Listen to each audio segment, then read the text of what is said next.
Railway सूत्रों के मुताबिक आगामी 1 जुलाई से रेलवे का किराया बढ़ने जा रहा है। हालांकि मोदी सरकार की बात करें तो ये तीसरी दफा होगा जब रेलवे का किराया बढ़ेगा। पहले 2014, फिर 2019 और अब 2025। लेकिन बड़ा सवाल ये है कि आखिर इस किराए का बोझ जो आम आदमी पे पड़ेगा, क्या उनको उस लिहाज से रेलवे में सहूलियतें मिल रही हैं? सर एक बात बताएं, नई दिल्ली रेलवे स्टेशन के सामने हैं, आप लोग भी यात्रा करते हैं, क्या आपको लगता है कि जिस तरह से सुविधाएं मिलनी चाहिए वो मिल रही है किराए के मुताबिक? नहीं, बिल्कुल रेलवे वो सुविधाएं देने में बिल्कुल ही असफल रहा है। आप पिछले साल का इसी साल जो मार्च में घटना हुई थी कुंभ के टाइम में, इसी नई दिल्ली रेलवे स्टेशन जो दिल्ली का सबसे मेन रेलवे स्टेशन है और शायद भारत के बड़े रेलवे स्टेशनों में आता है, इतनी बड़ी घटना हुई, इतने सारे लोग मारे गए, रेलवे की बद इंतजामी थी। इसके अलावा हम टिकट बुक कराने जाते हैं, हमारे को कभी बहुत कम चांस ऐसे होते हैं कि हमें टिकट कंफर्म मिलती है। अगर मेरा कहीं कार्यक्रम 2-4 दिन पहले जाने का मिलता है, हमें कंफर्म टिकट कभी नहीं मिलती। तत्काल के अंदर हालत ख़राब है, तत्काल में टिकट नहीं मिल पाती। अगर किसी तरह महीनों पहले टिकट बुक करा दी और टिकट हमें मिल भी गई, रिजर्वेशन हो गया, तो अंदर जब ट्रेन में जाते हैं, ट्रेन की हालत सही नहीं है, ट्रेनें साफ़ सुथरी नहीं है, शौचालय एकदम गंदे पड़े ट्रेन के। थोड़ी देर के बाद ट्रेन का शौचालय यूज़ करने लायक नहीं रहता। वहाँ ऐसा कोई आदमी नहीं होता जो चलती ट्रेन में बीच में आके किसी स्टेशन पे शौचालय को साफ़ कर दे और हम शौचालय का ढंग से उपयोग कर सकें। अगर उस शौचालय का प्रयोग कर लिया जाए तो आदमी शायद बीमार पड़ जाएगा। आप लोग भी सर यात्रा करते हैं, आपको लगता है कि पैसे और सुविधा दोनों को कंपेयर करें तो किस तरह की दिक्कत है, किस तरह की परेशानी? दिक्कतें तो बहुत हैं जी। एक तो किराया इतना बढ़ा दिया गया इन्होंने, और जब ट्रेन पे सफ़र करो तो इतना रश होता है कि भागदौड़ मच के किसी की जेब भी कट सकती है, किसी का मोबाइल भी छीना जा सकता है। अंदर जाओ तो ऐसी सुविधा, एक के ऊपर धक्का मारता है, किसी को बाथरूम, फैमिली अगर साथ में, बच्चा साथ में है तो उसको बहुत दिक्कत है जी। अब जैसे दिल्ली पुलिस का है कि हमारी दुकानें 24 आवर्स हैं, क्योंकि हम we are depend on only railway station से गाड़ी आएगी, किसी को दूध चाहिए, किसी को दाल चाहिए, किसी को सब्जी चाहिए, बच्चों के लिए कोई सामान चाहिए तो यहीं पे आएगा। और ये मार्केट सबसे पूरी इंडिया में सबसे सस्ती और टिकाऊ मार्केट है। 70 रुपये में आप पेट भर के रोटी खा लोगे। नॉन वेज में 120 रुपये की थाली पेट भर के आप खा लोगे। इससे सस्ता खाना नहीं मिल सकता, क्योंकि we are depend on railway station. बाकी यहाँ गेस्ट हाउस की सुविधा की बात है, गेस्ट हाउस भी यहाँ पे बहुत हैं, इस टाइम काम नहीं है क्योंकि ट्रेनें भी जा चुकी, ट्रांसफ़र हो चुकी हैं इस टाइम, और ये ढाबे वाले बेचारे बड़े परेशान हैं इस टाइम। कम से कम यहाँ 162 दुकानें हैं जिसका मैं प्रेसिडेंट हूँ जी। और ये दिक्कत हमें बहुत ज़्यादा आ रही है कि स्टेशन से ट्रेनें ट्रांसफ़र की जा रही हैं और हमें अब 3-4 साल समझ लो कि रोटी खाने के लिए मुश्किल हो जाएगा। सर एक बात बताएं कि सुविधाओं की बात करें तो पैसे के हिसाब से रेलवे में क्या सुविधाएं मिल रही हैं आपको? देखिए जी, जैसे मेरे हिसाब से ये लगता है कि मिडिल क्लास जो है, पैसों के मामले में सुविधाओं के हिसाब से तो सुविधा मेरे को नहीं लगता कि जिस हिसाब से पैसे वसूले जा रहे हैं उस हिसाब से सुविधा मिल पा रही है, क्योंकि पैसे का बोझ तो सिर पे डाला जा रहा है।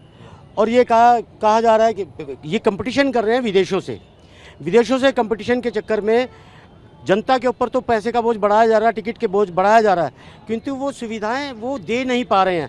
अब उसका कारण ये है कि इनकी अक्षमता है या ये उसको फॉलो करने की कोशिश कर रहे हैं मगर कर नहीं पा रहे हैं। तो जो बेसिक सुविधाएं हैं, जैसे टॉयलेट की सुविधा भाई साहब ने अभी बताई थी, और अंदर धक्का मुक्की की सुविधा वाली बात है, और सिक्योरिटी की बात है, वहाँ पर भी फेलियर है सिक्योरिटी के अंदर भी। सिक्योरिटी आप देखें कि ट्रेन में जिस तरह की सिक्योरिटी की बात कही जाती है और जिसके लिए पैसा वसूला जाता है, वो सिक्योरिटी आपको ट्रेन में नहीं मिल पाती है किसी भी तरीके से। तो मैं ये सोचता हूँ कि जितना पैसा हम जो अभी ये बढ़ाने जा रहे हैं तो नहीं बढ़ाना चाहिए, ये जनता के ऊपर एक अतिरिक्त बोझ होगा, इसको वापस लेना चाहिए। सर आपको लगता है कि आप जिन ट्रेनों में सफ़र करते हैं उन ट्रेनों में टिकट के लिहाज से क्या सुविधाएं हैं आपके पास? नहीं, रेलवे में किराया बढ़ाई जा रही है, खैर थोड़ा सुविधा मिल जाए तो कोई परेशानी नहीं है। आज तुम तो इंडिया में कोचों की कितनी बुरी हालत है, कोई सफाई नहीं है, सीटें बड़ी पड़ी हैं, बाथरूम में यहाँ तक डब्बे तक नहीं होते। और जो सफाई की व्यवस्था जितने ठेकेदार है वो ढंग से कर नहीं पा रहे। उनके आदमी होते हैं, उन्हें फ़ोन करो, गाड़ी में फ़ोन नंबर लिखा होता, कोई नहीं आता, कोई सुनवाई नहीं करता। सरकार चाहिए सब मिलकर काम व्यवस्था अच्छी करे, लोग पैसे भी देंगे। आपको टिकट रिजर्वेशन कराओ, 2-2 महीने टिकटें नहीं मिलती, तत्काल टिकट वो नहीं मिलती। आप थर्ड AC तुमने टिकट तत्काल नहीं मिलती, स्लीपर आपने ख़त्म कर दिया। यानी सरकार से पैसे चाहते हैं, सुविधा नाम पे कुछ नहीं मिल रहा। सर आपको लगता है कि जो खान पीन का जो स्टैंडर्ड है वो सही है क्या? नहीं, खान पीने का स्टैंडर्ड बिल्कुल सही नहीं है। छालीन से माँ को कुछ भी देते हैं, बच्चा कुचा जो भी है सामान को देते हैं, कोई स्टैंडर्ड नहीं है। ठेकेदारों को ठेका देते हैं, उनका कोई ऊपर से कोई सुनवाई नहीं है। अभी की जो स्थिति है उस स्थिति में आपको लगता है कि और भी ज़्यादा बेहतरी करने की ज़रूरत है? बेहतरी तो बहुत करने की जरूरत है जी, इस समय 0% लग रहा है मेरे को जी। बेहतरी तो बहुत करने की जरूरत है। इतने रेट बढ़ा दिए, फैसिलिटी भी दो ना साथ में।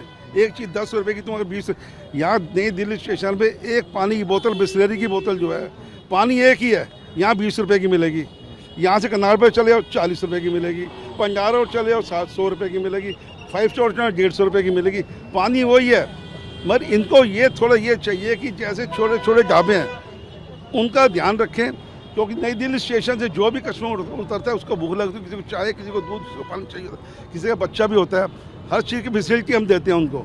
सर एक बात बताइए, रेलवे तो अभी किराया बढ़ाने जा रहा है लेकिन तमाम तरीके से और भी किराया वसूल रहा है, जैसे कि फ्लैक्सी फेयर पे, इसके अलावा हाँ बिल्कुल, रेलवे और भी कई तरीके से हमारे को कैंसिलेशन के नाम पे भी, कैंसिलेशन के नाम जो पे भी। कैंसिलेशन चार्जेस जो मुझसे लेता है, उसके अंदर जब रेलवे टिकट बुक करता है तब तो कैंसिलेशन बुकिंग के अंदर जीएसटी जोड़ देता है। जब टिकट कैंसिल होती है तो जीएसटी रिफंड तो होता नहीं। हमने रेलवे से सुविधा ली कि हमें सफ़र करना है और जाना है, अगर हमने उस सुविधा का उपयोग किया ही नहीं तो जीएसटी रिफंड क्यों नहीं होता? रेलवे प्रीमियम ट्रेन के नाम पर हमसे एक्स्ट्रा पैसे लेता है, वो गलत है। प्रीमियम ट्रेन क्या है?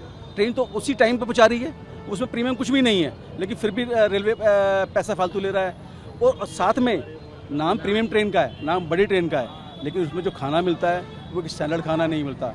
खाना ऐसे लगता है कि किसी बिल्कुल पटरी छाप जो खाना मिलता है वो खाना रेलवे के अंदर दिया जा रहा है, और जो बिल्कुल भी हाइजीनिक नहीं है, वो ठीक नहीं है। आपको लगता है कि टिकट कैंसिल होता है तो जीएसटी के साथ आपका कैंसिलेशन चार्ज भी वापस होना चाहिए? बिल्कुल, ये 100% श्योर है, ये अकाउंट्स की गलती है, और ये कहीं बहुत बड़ा गलत काम है कि अगर हमने कोई सुविधा नहीं ली है, उस सुविधा के हमने अगर जीएसटी पे किया है और हम टिकट अपनी कैंसिल कराने, तो हमारा जीएसटी भी हमारे को रिफंड होना चाहिए।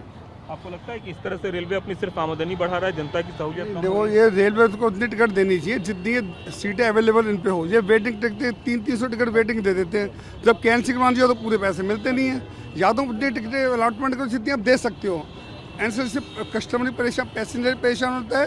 काम वो करो, लोगों को सुविधाएं मिले, ये नहीं कोई अन्यथा कोई आदमी परेशान हो, मुझे जाना, मुझे टिकट नहीं पा रही, वेटिंग टिकट भी कंफर्म नहीं हो पाती, ऐसे वेटिंग टिकट आप क्यों देते हो? आप लोगों को लगता है कि क्या करना चाहिए? सरकार को पैसे बढ़ाने के बजाय सुविधाएं ज़्यादा बढ़ानी चाहिए? सुविधाएं बढ़ानी चाहिए गवर्नमेंट को, जैसे कि मेरे इन साथियों ने बोला है, ये सारी सुविधाएं बढ़ानी चाहिए।